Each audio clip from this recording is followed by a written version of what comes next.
तीन तिगाड़ा काम बिगाड़ा। तीन बहुओं के रवैये से सासू माँ बहुत परेशान थी। दरअसल बात ये थी कि तीनों बहुओं में किसी बात को लेकर अनबन हो गई। तब से ही तीनों एक दूसरे से मुंह फुलाए रहती थी। ना कोई सीधे मुंह किसी से बात करती, ना किसी का कहना मानती। पड़ोसी भी इस बात को जानते थे और जाने कैसे कैसे बातें भी करते। इसीलिए सासू माँ ने तीनों बहुओं को तुरंत अपने कमरे में बुलाया। मैं कई दिनों से देख रही हूँ, तुम तीनों अलग अलग सारे काम कर रही हो। ये सब नहीं चलेगा, तीनों को मिलकर ही काम करना पड़ेगा। सास की बात सुनकर एकदम से बड़ी बहू बोल उठती है। नहीं मम्मी जी, मैं इन दोनों के साथ कुछ नहीं कर सकती। मैं इस घर की बड़ी बहू हूँ, फिर भी ये मेरा कहना बिल्कुल भी नहीं मानती। अरे जेठानी जी, जानबूझकर मुझे डबल काम करवाती है आप, और छोटी मुझसे टेढ़े मुंह ही बात करती है। इन दोनों के बीच हमेशा सैंडविच बन जाती है मेरी, और मैं हमेशा आलू की तरह बीच में मसली जाती हूँ। मम्मी जी, इन दोनों को लगता है कि मैं छोटी हूँ तो इनके पैरों तले दब जाऊंगी। ले, मेरा भी उतना ही अधिकार है जितना इन दोनों का है। भाई दोनों मेरी चुगली करने के लिए मुझे क्या कम समझ रखा है। बहू एक दूसरे से बहस करने लगती है और सास दोबारा ये देखकर टेंशन में आ जाती है और सबसे कहती है, चुप हो जाओ, अब से तुम तीनों सारे काम एक साथ करोगी। आंख बंद करके एक दूसरे की बात सुनोगी। तुम तीनों इस बात को गांठ बांध लो, वरना अगली छुट्टियों में तुम्हारा अपना मायके जाना कैंसिल। सास की बातें सुनकर डर के मारे तीनों हामी भर देती हैं। जी मम्मी जी, मैं समझ गई। हाँ मम्मी जी, जैसा आप कहें।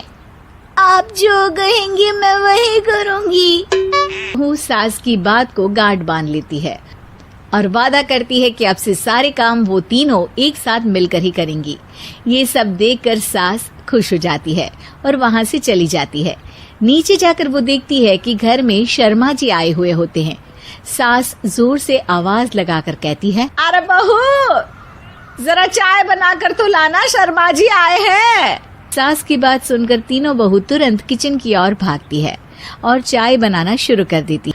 मुझे तो एकदम मसाले वाली कड़क चाय पसंद है, तो हम शर्मा जी के लिए मसाले वाली चाय ही बनाएंगे। अरे नहीं दीदी, गर्मी के मौसम में मसाला चाय कौन पीता है। मैं तो शर्मा जी के लिए इलायची वाली चाय ही बनाऊंगी। ये कैसी बात कर रही हैं आप दोनों। मेरी मम्मी ने सिखाया है कि मेहमान को ज्यादा दूध और शक्कर वाली चाय देनी चाहिए, वरना वो घर वालों को कंजूस समझते हैं। तो मैं तो शर्मा जी को ऐसी ही चाय दूंगी। तीनों बहुएं अपने अपने तरीके से चाय में शक्कर, मसाला, पत्ती सब डाल देती है। उबलने के बाद तीनों मिलकर चाय बाहर लेकर जाती है और शर्मा जी और सासू माँ को देती हैं। चाय पीने के बाद शर्मा जी सासू माँ को देखकर शर्मा जाते हैं और शर्मिंदा महसूस करते हैं कि आखिर उन्होंने चाय पीने के लिए हामी क्यों भरी। सासू माँ भी चाय पीना शुरू करती है और कहती हैं, अरे बहू, ये कैसी चाय बनाई है? चाय है या मीठे दूध की बासुंदी? हाँ, चाय अच्छी नहीं लगी क्या? कोई बात नहीं, हम पराठा बनाकर लाते हैं। चलो चलो अंदर। हाँ चलो। हाँ, आती हूँ मैं भी। नहीं, मेरा पेट चाय ने ही चौपट कर दिया, वही काफी है। पराठे से पोपट नहीं करवाना, मैं तो चलता हूँ। शर्मा जी चुपचाप पतली गली से निकल जाते हैं। अगले दिन सास बहुओं से कहती है, अरे बहू, जाओ जाके ऊपर के गेस्ट हाउस की सफाई कर दो। कल हमारे यहाँ मेरे दूर के रिश्तेदार आने वाले हैं, तो पूरे कमरे को चमका देना, समझी?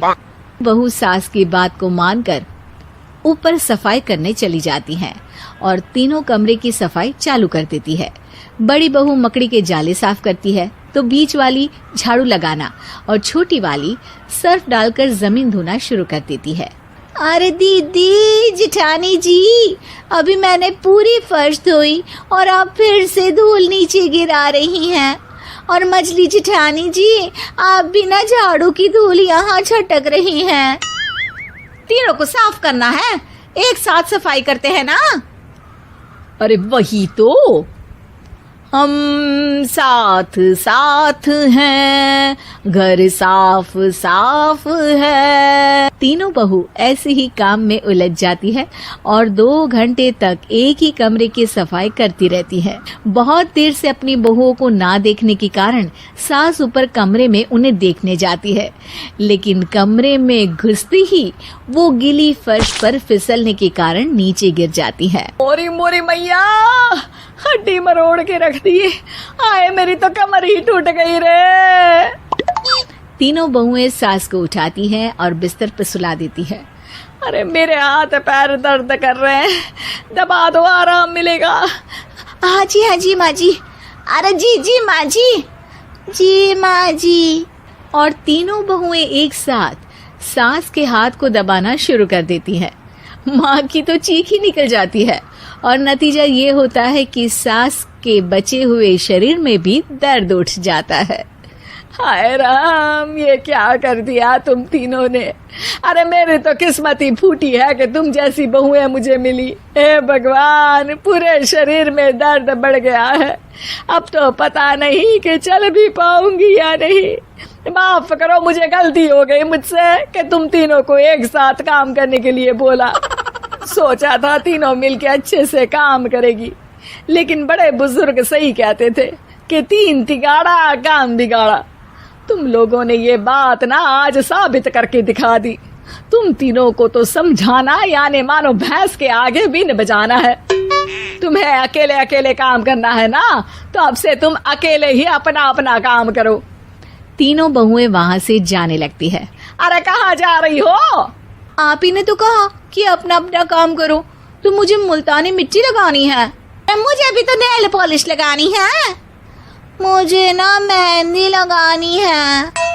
बस अपना सर पीट लेती है और कहती है, अरे मुझे भी लगाना है कुछ। क्या माँ जी? क्या माँ जी?